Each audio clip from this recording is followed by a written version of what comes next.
Greetings, greenhouse people. We're back at it with another episode of Tech on Demand brought to you by the fine folks at Grower Talks magazine. If you don't receive Grower Talks and Green Profit every month, head over to growertalks.com or greenprofit.com and subscribe. The magazine has been a pillar of the industry for more than 75 years, so it's about time you join the club. And speaking of subscribing, be sure to subscribe to the Tech on Demand podcast on your favorite app. We're on Apple Podcasts, Spotify, Google, and more. And if you have an extra minute to leave us a positive review, that would be awesome. Every little bit helps our algorithms and allows us to reach more greenhouse and garden center professionals. I'm your host, Bill Calkins, and this time I'm joined by two guests representing a company called Brands in Blooms and a solution they're bringing to the garden center retail industry, BloomSuite. I'd call it a website development tool, but that's definitely selling it short, as you'll hear in this episode. It's a click-to-edit website platform built specifically for garden centers, but wait, there's more.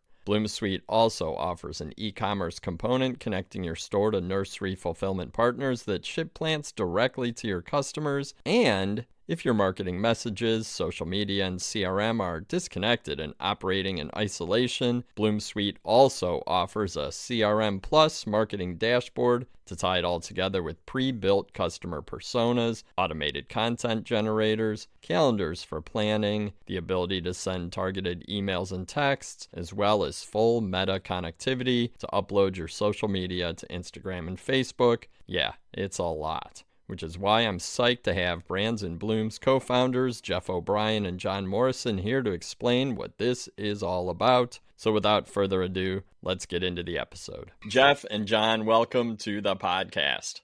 Hey, Bill. Thanks so much. It's great to be here. Thanks, Bill. Glad to be a guest here, and we're excited to serve your community however we can.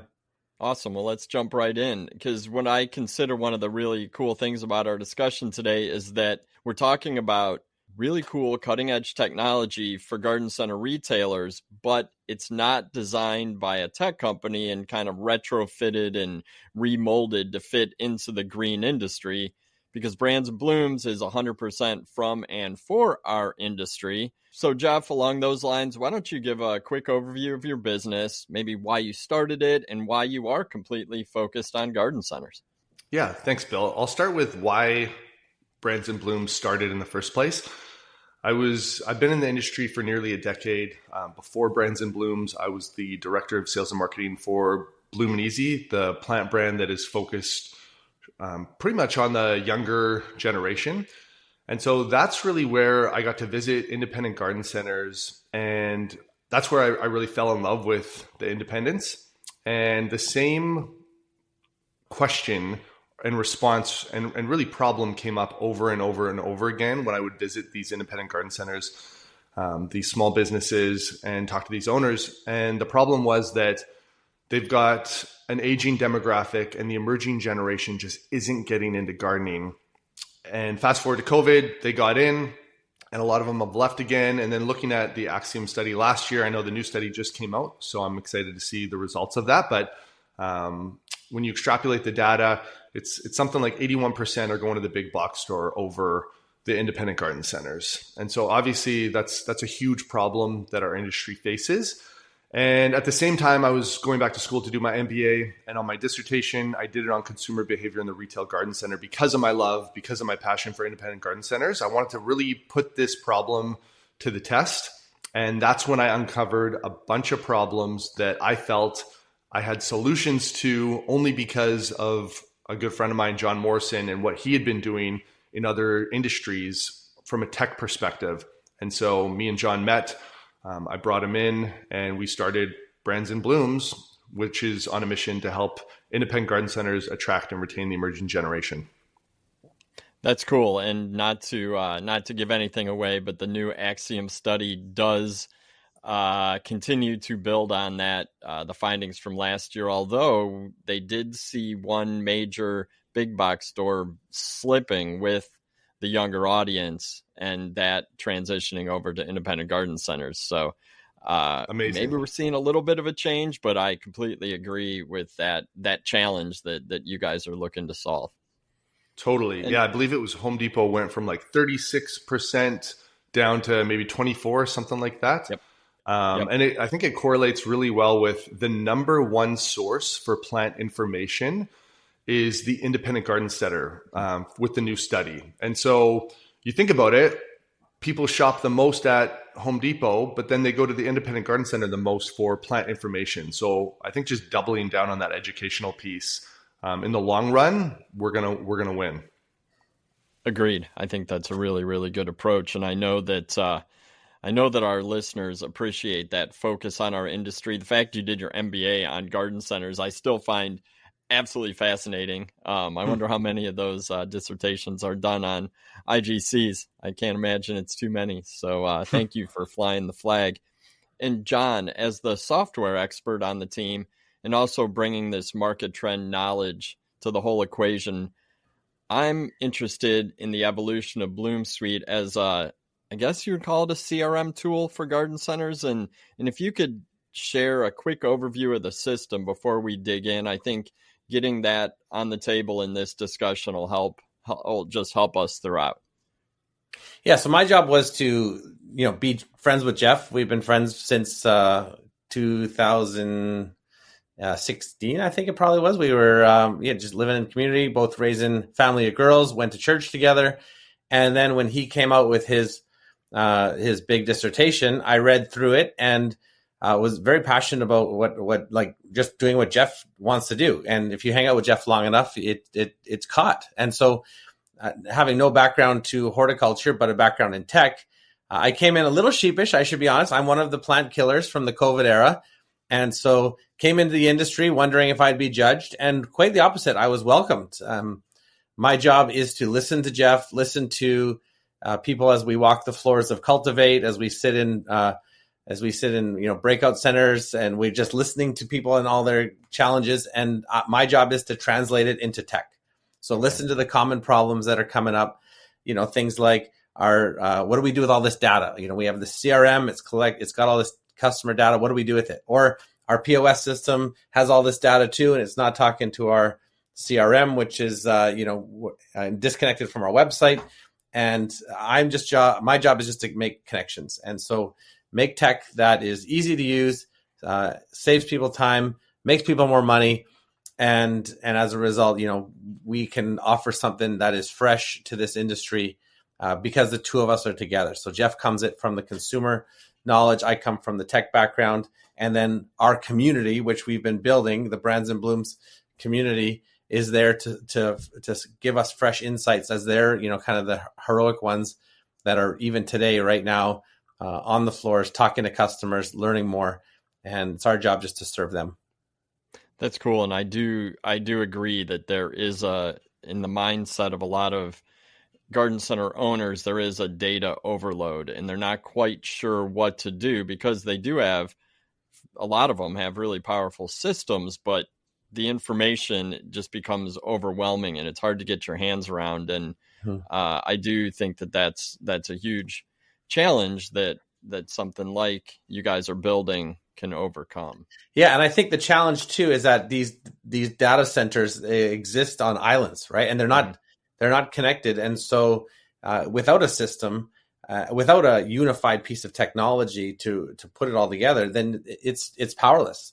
It's kind of like having all this data on the floor and it's not organized anywhere, or it's in an Excel sheet somewhere that someone's got. Maybe they don't even work for you anymore, right? But they had all the data, or an external system or software is out there and it's not designed for garden center retailers, right? So in that sense, it's generic and not focused to your needs or your goals.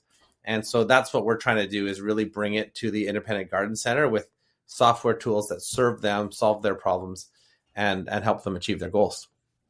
That's cool. And I think one of the problems is achieving that goal of keeping your stores fresh and updated so that shoppers see something different every time they come in. A lot of garden centers, I visit a lot of garden centers, and I have over the last 20 plus years in the industry. And prior to that, I actually managed a garden center, and most are changing weekly or at least seasonally, from plants and hard goods to events, themed displays, but the websites are the same. And I've gone to them. I've checked them out. I shop like anyone else does. You go to the website and see what you're about to walk into. And so often, I was in the car driving to a garden center looking at the website and I was like, oh my gosh, I don't really even know much about their store or what's going on.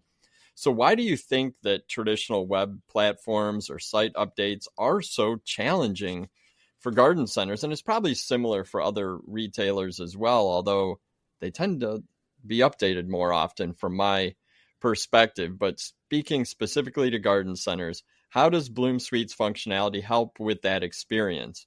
And John, I'm going to throw this one to you, and then Jeff, definitely feel free to jump in or however you guys want to tackle it. Yeah, well, let's just start by saying this is not specifically a problem related to just this industry. There are many industries that struggle with the inability to keep their marketing updated, namely websites, social media stuff. But, it's a common thing that you might go to a website for a garden center on Halloween and you're expecting to see pumpkins. Instead, you see a Mother's Day greeting, right? It says Happy Mother's Day and it's October. This is obviously an issue.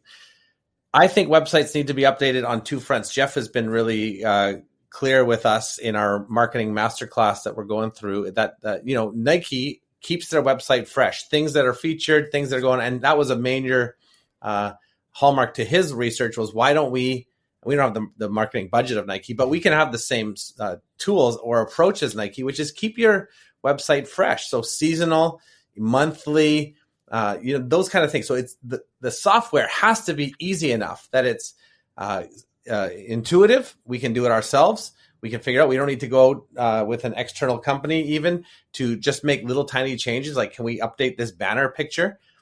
We have a client that we released their site last year, and we have a support plan where we're always going to be there when you call us. We want to professionalize the website experience. So we're not just dealing with nephew or cousin or customer that came in once and, made us a new website, but is hard to get a hold of. It's like, no, this is a professional company that knows you, celebrates when you call.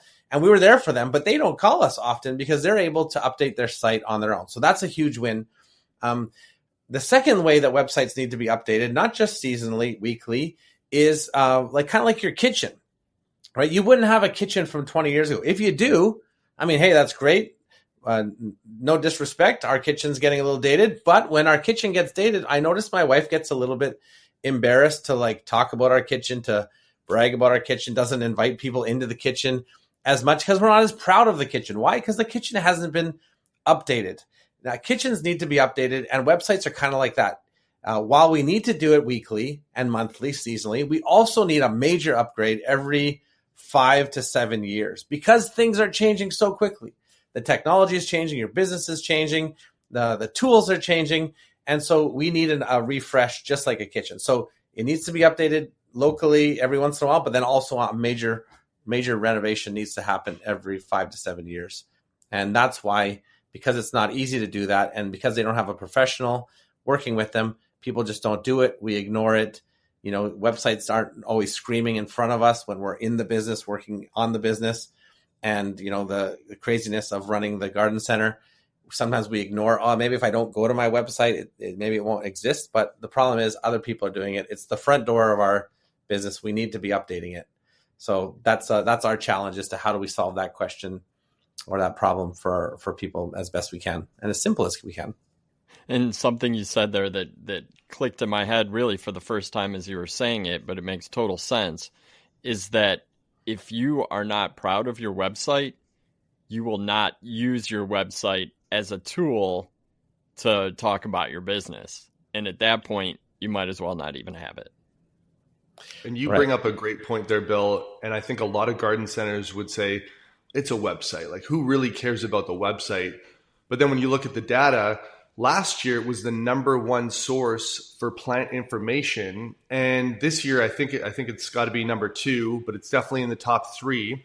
And so it's where the emerging generation is going for support, for education, for help. And then if they go on your website and it's a really archaic website and they're on there for the first time, they will judge your website. Hey, your friends might not judge your kitchen, like they might still come over to your house if you invite them. Sure. But the customers, when they see your website for the first time, they actually might not visit your garden center if it looks really bad, if it's too confusing. And so, yeah, I think it's really important to have a tool that's easy to update. Because the big problem that we hear about, I mean, we've audited thousands of garden center websites. I did in my dissertation, and we just keep offering that to garden centers. And one of the biggest things we hear from them is it costs too much money to make a change, or it takes way too long to make a change because it's not usually in-house. And so that's why they're not making these changes. And John mentioned with our software, we've literally built it to serve one group, and that's independent garden centers. And so we've addressed those big problems so that it's easy to update and it doesn't cost them any money to do it. They can just do it by click to edit functionality. So I think that ease of use is critical because for a lot of garden center owners and managers that I know, web development is not part of their skill set, right? They're really good with plants. They're probably good with people. They're probably good at managing a business, but web design is like so far from their, toolbox of skills that it just becomes scary. And if you can eliminate that fear with an easy system like you guys have, I've got to believe that's half the battle to moving in the right direction with a website. Absolutely. And we're so passionate about it that, hey, if you're a partner of ours, we're literally auditing your website seasonally to make recommendations so that you are on top of the latest trends. Mm-hmm. So we don't get to a point where in 7 years you need this huge website change. We're doing it step by step with you every year. Mm-hmm. Yeah. And Bill, maybe I could just give a few examples website of how story for you. Last night, my daughter, I have daughters as well. My teenage daughter had a little fender bender a few weeks ago, and I was working with the insurance company. They sent me a list of auto body shops that are on their system that will do the work. And first thing I did was click on the websites. Like first I located them, like which one's within 10 miles of my house.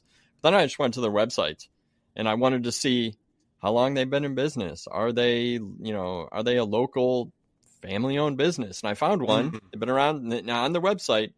Decent website, but had the whole story, like founded by dad in 77, run by sons and daughter now. Like I was like, okay, I feel good with them. So, I mean, that's big money, right? They're going to run the whole front end of a Nissan through an insurance claim. That's not going to be, that's a lot of money for them. But without a decent website, I would have moved right past them. So such a powerful tool that we can use to our advantage. Really is. John, I cut you off. What were you going to say?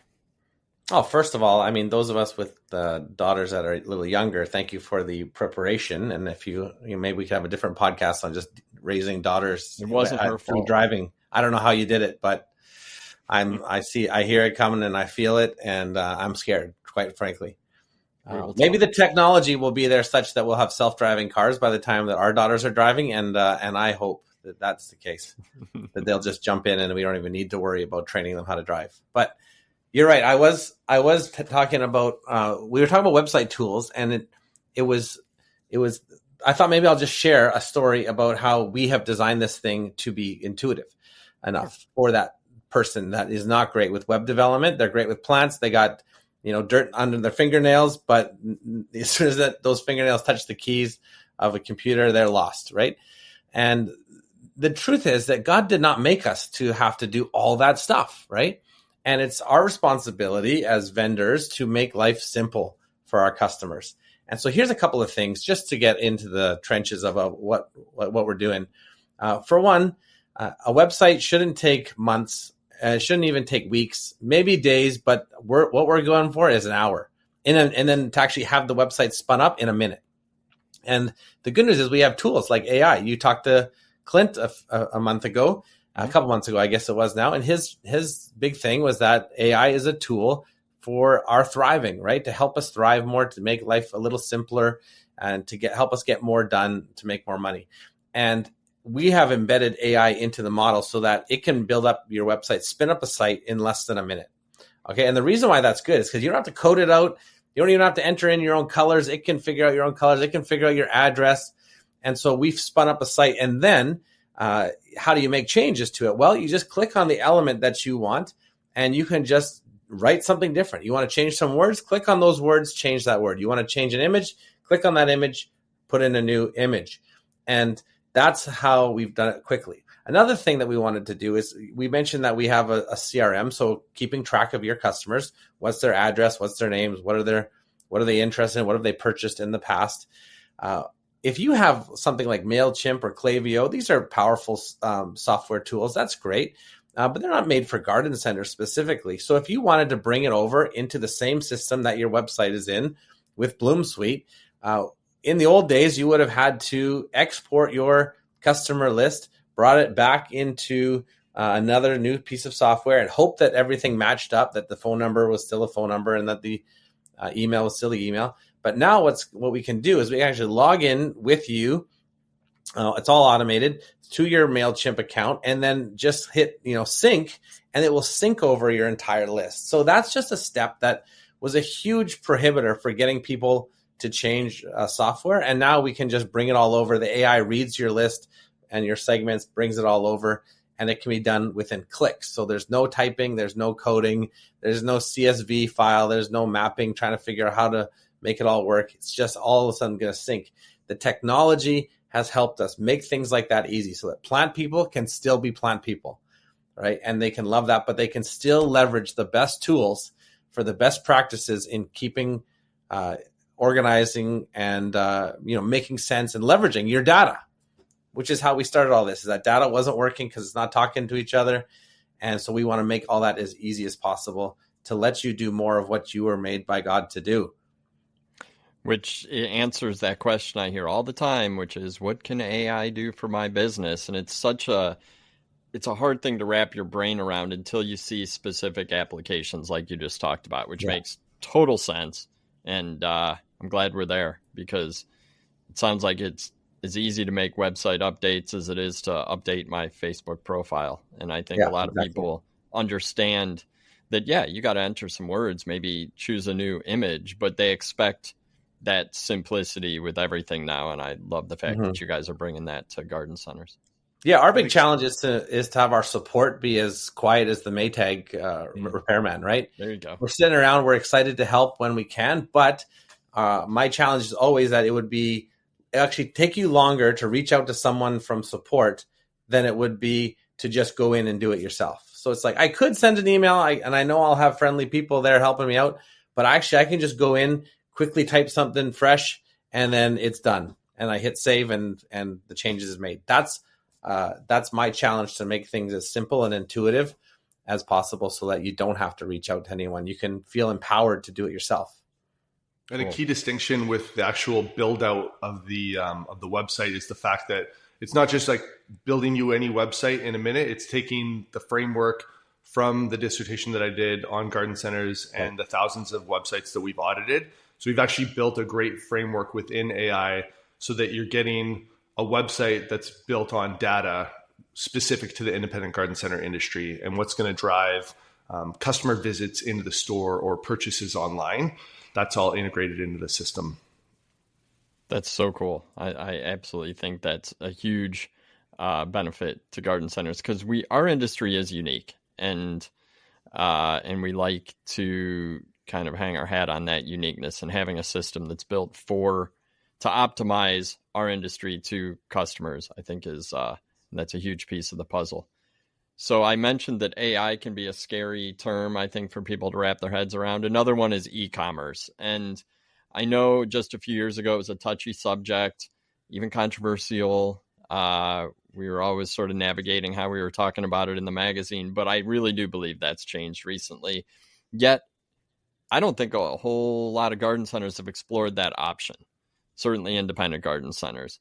And I understand there's tons of different factors to consider, and it sounds complex and it probably has a barrier mentally, but shipping live plants is tough, and a lot of garden centers do avoid this. But Jeff, you and I talked before. I know that you have thoughts on this. Can you talk a little bit about what you're seeing in green industry e-commerce, and then explain how BloomSuite's fulfillment partnership model can help overcome some of these logistical challenges while helping gardens? I mean, the whole goal is to grow your reach, is to expand your presence with multiple consumer bases. So how does that work? What's BloomSuite doing? And help us understand the current e-commerce situation in garden retail. Yeah, great. So I think I want to start by talking about the fear that garden centers have as it relates to e-com. And that fear that we hear from garden centers is, well, if we sell online, are we going to lose people coming into the store? When I look at all the different markets, North America, Europe, I know in Europe, online sales is about 15% of their overall sales. And so you look at North America and even drill down into the United States, the garden centers that are currently selling online, they're at about 5%. So it's about 5% of their overall revenue. Pair that up with the Axiom study last year, 2025 results, it was around 6% of consumers shop online. Now, it's interesting when we need groceries in my household, and my wife is going to buy them, she always goes into the store. Whenever she asks me to go get groceries, I'm always buying them online.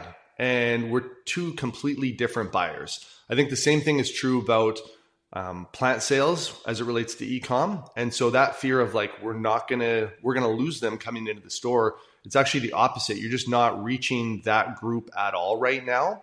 And that's really why we've partnered with Pride's Corner Farms on the e-com piece and the fulfillment piece, so that we can offer garden centers a chance to reach this market that they're not currently reaching, because it's a completely different buyer. Now, we've chosen Pride's Corner Farms because they sell to independent garden centers. They care so much about independent garden centers having success and winning. And so they will actually fulfill it as though they're the independent garden center, which is a great thing. And then the independent garden center will actually get that customer's email. And so before, you were just losing that 6% of the market that's buying plants online. I can't wait to see the Axiom study to see if that's increased at all. But yeah, you just miss out on that. And now with this new opportunity, well, you know what? You'll actually earn profit from that fulfillment piece, and you'll also get their email. So if there's all of a sudden an event coming up that you want to share with them, you can look at their buying behavior. You can create a segmentation for the online customer in your garden center. And now you can actually get them on your newsletters and speak to their gardening journey, so that you can share really cool events that are happening in the garden center, or really cool plants that are available in store only, to try to drive repeat business, so that you can try to increase that 6% to maybe it could be 8%, if you could get a few more visits within the garden center. So that's really what we're trying to do, because most garden centers that we talk to, they don't know how to fulfill online, or if they are, we've had so many even like really big garden centers that do it that realize this costs us way too much money to manage.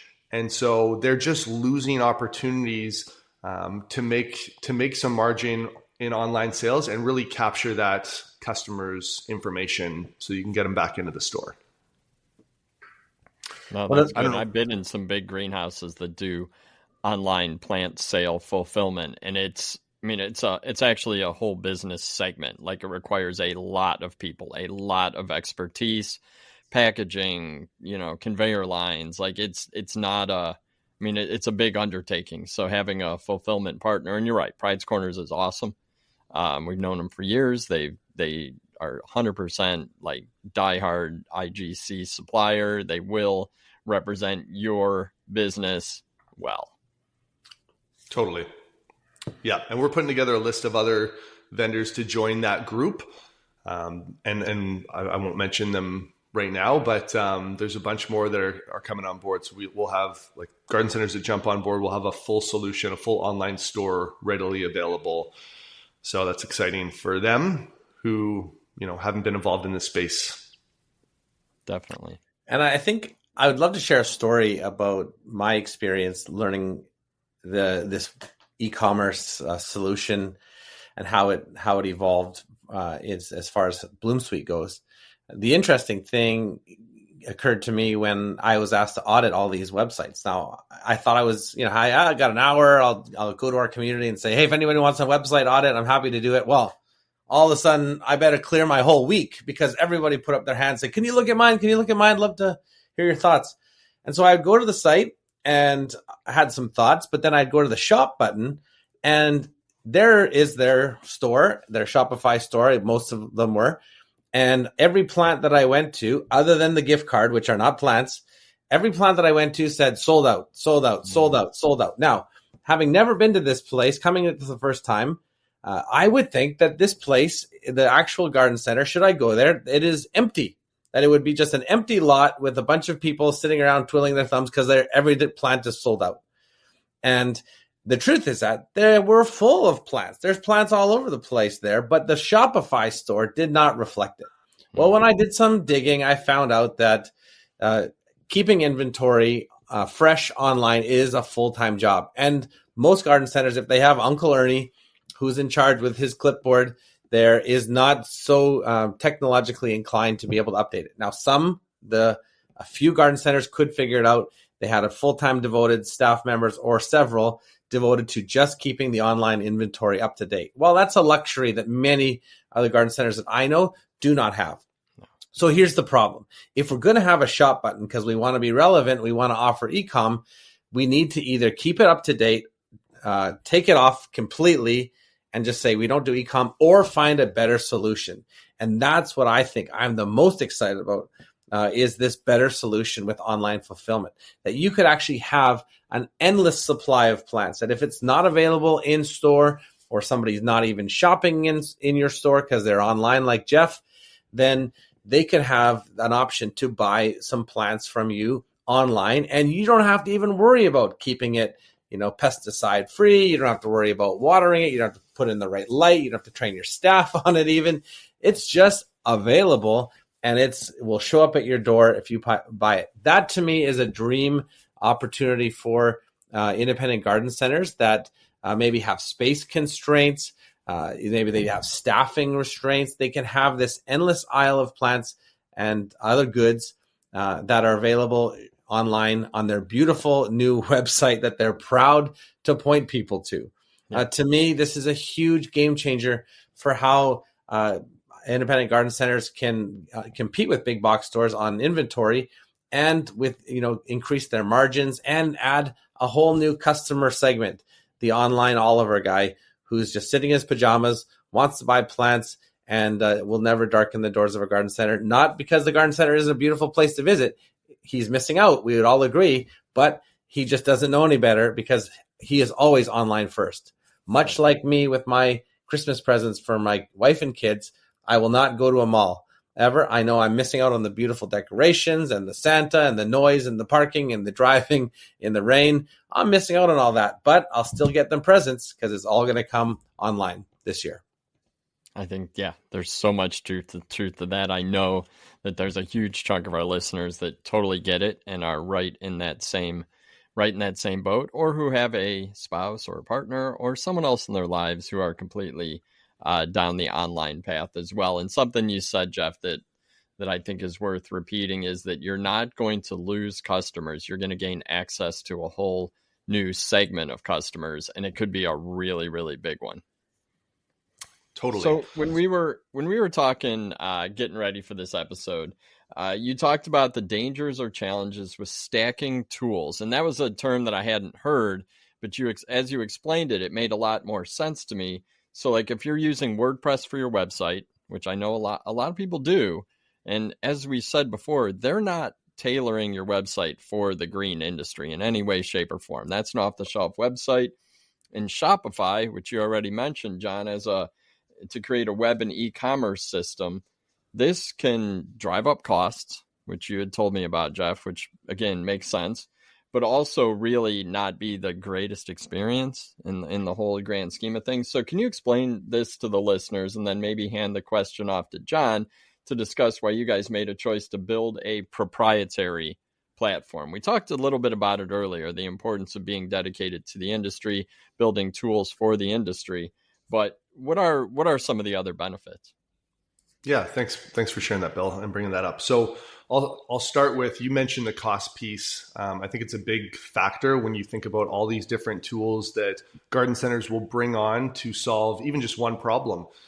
So they'll stack WordPress, they'll stack Shopify, they'll stack Mailchimp or Klaviyo or like an SMS tool, and then you've got all these tools stacked on each other, and it's definitely going to drive up the cost. But the other thing it does is it just drives up the complexity of it all. So now, in order to solve one problem, you're having to go to all these different tools or softwares to actually help your garden center grow, and then it also drives up the complexity for even that support piece. So every time we talk to a garden center, there's a few things about WordPress that they don't love, and there's a few things about Mailchimp or Klaviyo that drives them crazy, or their Shopify account that drives them mad.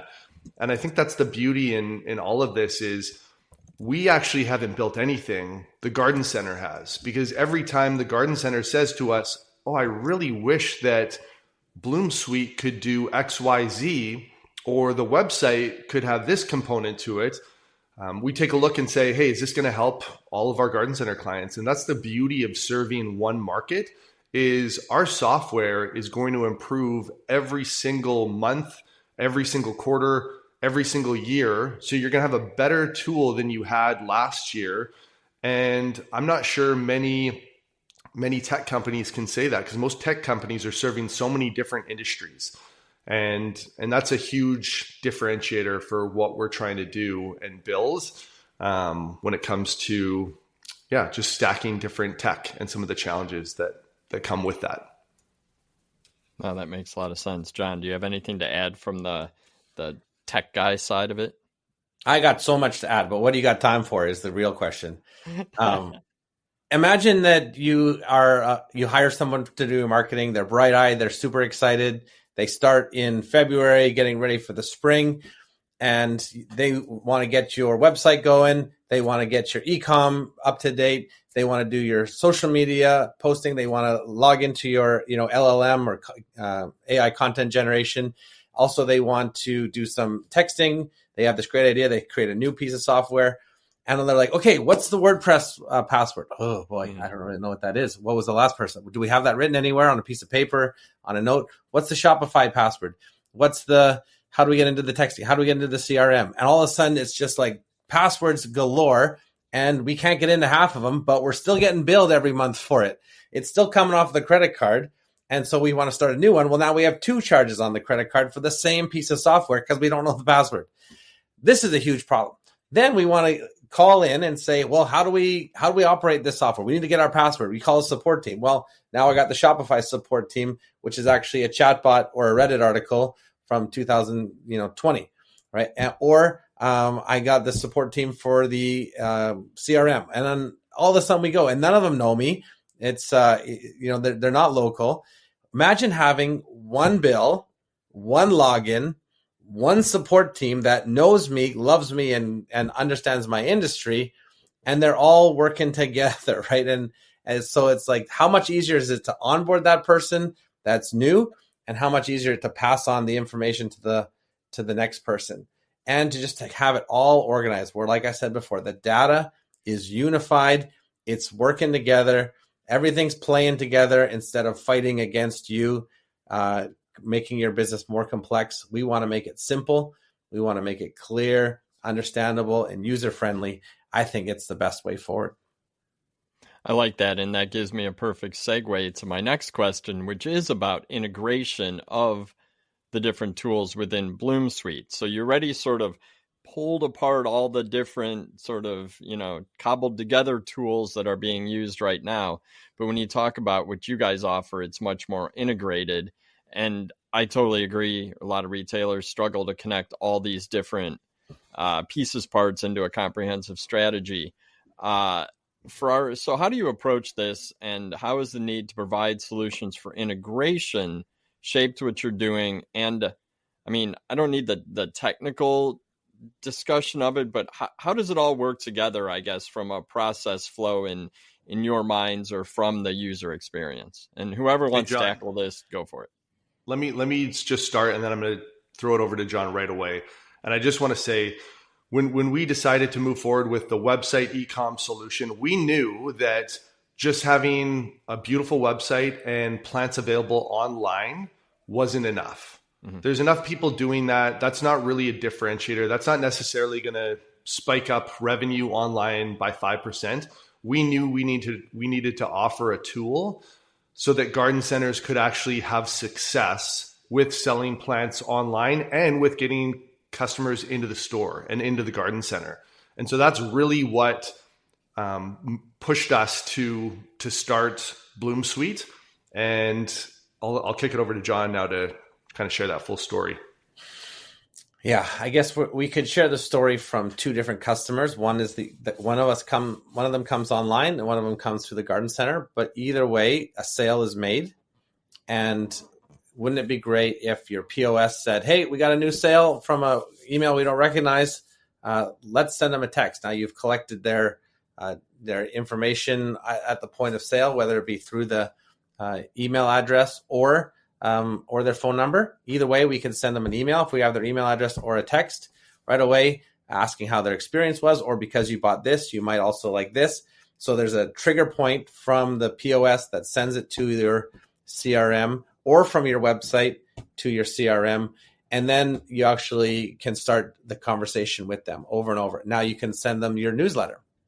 We know that they like hydrangeas, so we could send them a hydrangea focus. We know that they're just starting out, or we also know that they're a master gardener. As we get more data about them, we can segment them more specifically and then start communicating with them. Either it's Happy Mother's Day, Happy Birthday. It's this is our focus for this spring.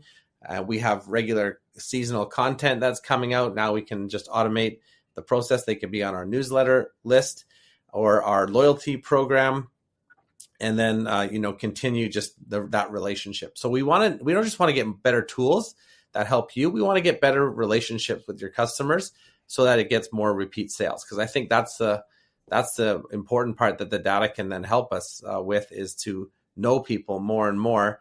And as we know them more and more, we build that relationship. We keep them coming in, and that's really at the heart of what marketing is about, right? It's building stronger relationships.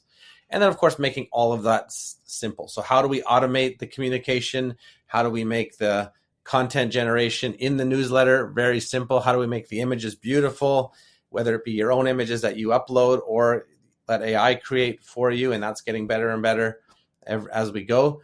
So all those things is our job to make it simpler. So you're not spending so much time hacking out another blog or another newsletter. It's all done quickly. And then you can customize everything, of course. Nothing should ever hit send or publish before it goes through your strict auditing. Or is this really us? Do we want to say this right now? Do we want to say it this long? Do we want to say it this short?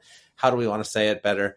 And obviously it's got to be personalized at the end of the day. But there's a way to get to something that's publishable. So it's 99% there rather than 0% there when we started the old days, right? Hacking everything out ourselves. So. No, that's good. And you're right, because at the end of the whole process needs to be a transaction, right? Needs to be, or foot traffic in the stores, but ideally a transaction. That we're not dealing with nonprofits here. So I do appreciate that everything that's being done through this process, as it builds data, as it gets more and more customized, is driving to an action, a purchase, a trip to the store. And I think that anything that you can simplify for the retailer in that process to get them to that solution makes a lot of sense. And thanks for explaining that. I think it makes a lot more sense when you explain it than when I try to put it into words.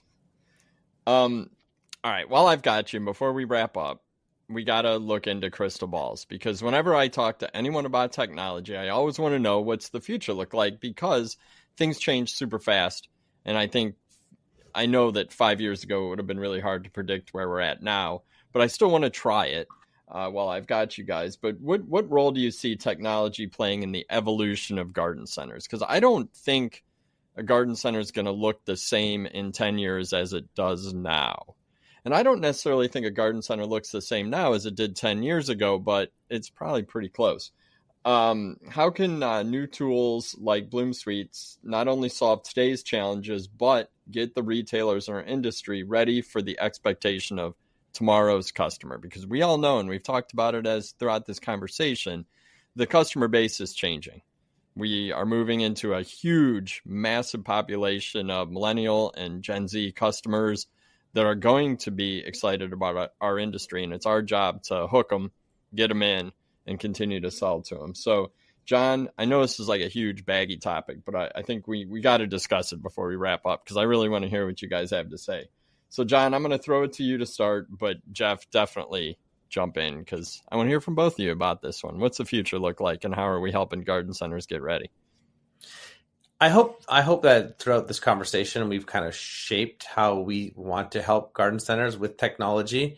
So, I mean, we've really been tech focused in how we've provided tools that are going to save people time and help them make more money. And I guess the framework that I operate from is, I'm a dad. I love my job, of course, and I love hanging out with Jeff and, opportunities like this, of course. But I love my family dearly, and I love spending time with them. I'm a hockey coach. I like hanging out on their teams. I coach 3 different teams, assistant coaching, so I can't head coach 3 teams this year because BloomSuite's taken up too much time. But I love being on the ice. It's just fun. I get to be active. It's teaching kids about hockey. If I could do that more, I would be all for it. And it's the role of the technology at work that helps me get more done to 10x my productivity, so that I can help out in my community more often, so I could be around for my family more often. So our jobs actually serve our lifestyle, and if the technology in our jobs can help us do that better, that's what I'm all about. So what's my vision for technology in tech? It's to help people become better dads, better moms, better friends, better community leaders, and spend less time doing the crap that they hate doing, so that they can be empowered and freed up to do more of the things that they love, to be more human. So getting rid of the automations or the writing or the proofreading or the researching, the stuff that they're just so bored doing, unless they love doing that thing, and we want to empower them to do more of that. But most of us despise marketing, don't want to do it. It's too random. It's too complicated. We want to make all that simple so that they can love their marketing because it works for them. It frees them up for more time, helps them make more money.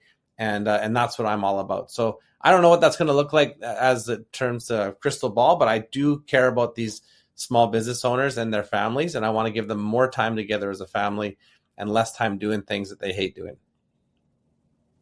That's a great answer. I have nothing but respect for that answer. That's really, really cool. Jeff, how are you going to top that?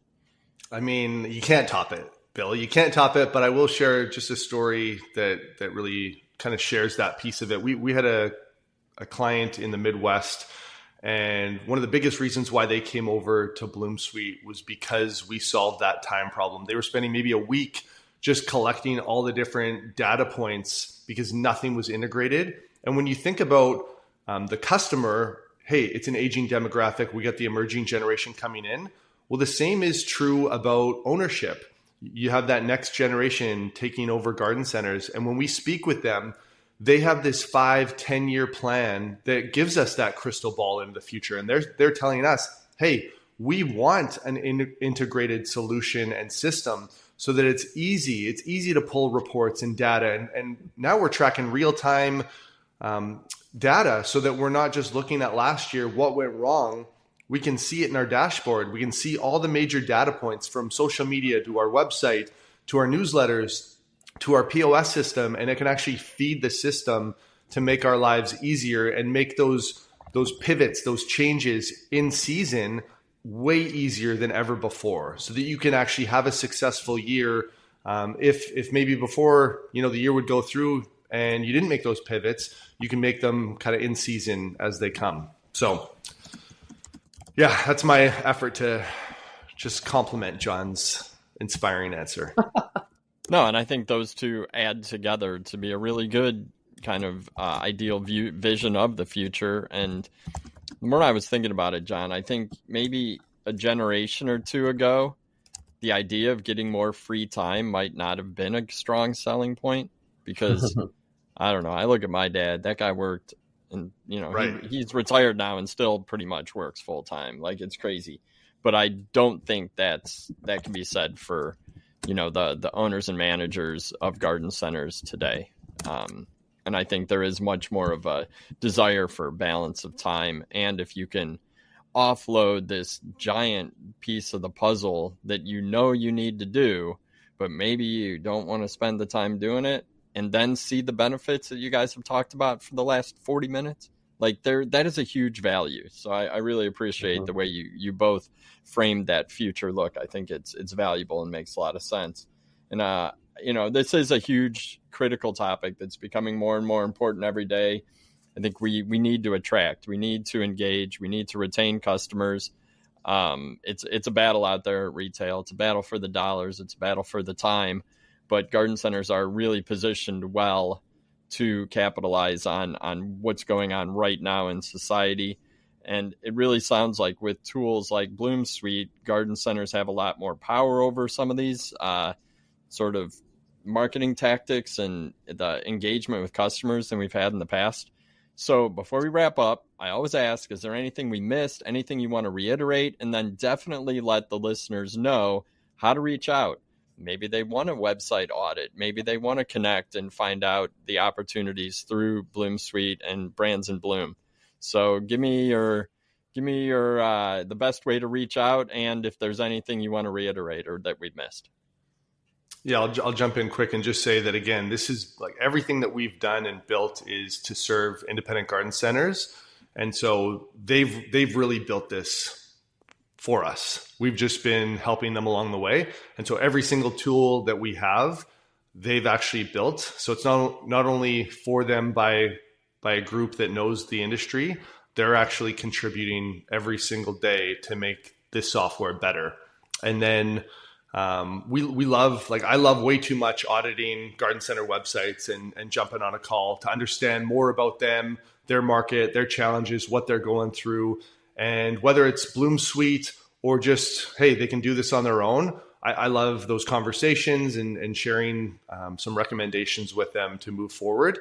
So we do that all the time. We'll also be at Mance this year in the Pride's Corner booth. And so we would love for you to come to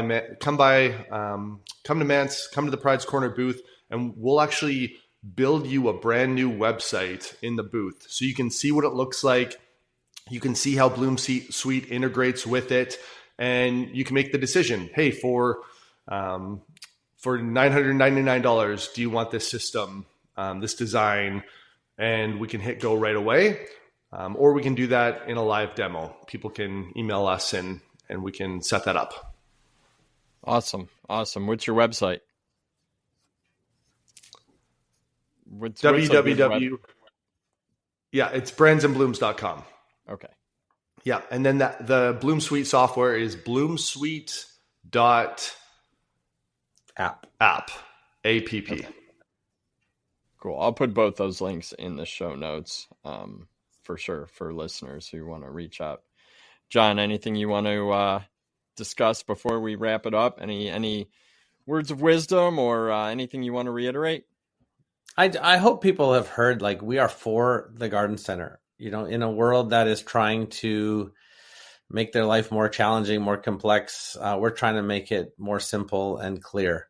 And if there's any way that we can help you reach more people so that they can create beautiful gardens, like what an inspiring industry to be a part of, that you're making the world more beautiful. And so we want to just eliminate some of the friction points. Back to our point, like, if we could help your dad even become more productive, he wanted to be more productive. He wanted to be, to serve the company better. Like, what if we could help him spend an hour or less looking for passwords or searching on Reddit articles or, just doing stuff that he just didn't want to do. If we could help guys like that who just love to work, who love to help their staff and give them the tools they need, like that's what we're about. So as Jeff mentioned, like as we learn more about the garden center industry, as the technology evolves, we're just going to get better. We're going to keep sharpening our pencils and getting back to work to build this thing more powerful than it is today. So super good challenge for us, super great outcome for the garden center. And thanks, Bill, for the chance to share. I know we've been talking a lot about what we do, But again, the heart is to help this industry. That's why Jeff, quit his great job to start a startup. That's why he brought me into this, and it's what we're passionate to do now going forward. Excellent. Well, again, thank you guys so much. It's been great. I think we're going to need to circle back and do this again when you've got more products in that ecom portion of BloomSuite. That sounds exciting. Thanks, Bill. Thanks for having us. Love the show and love what you do for the industry. So really appreciate everything. Well, absolutely. And the feeling is absolutely mutual. This has been awesome. And I'm Bill Calkins with Tech on Demand. And on behalf of our team and the team at Brands and Blooms and BloomSuite, take care out there, and let's start really getting out there and engaging our shoppers. Our future depends on it.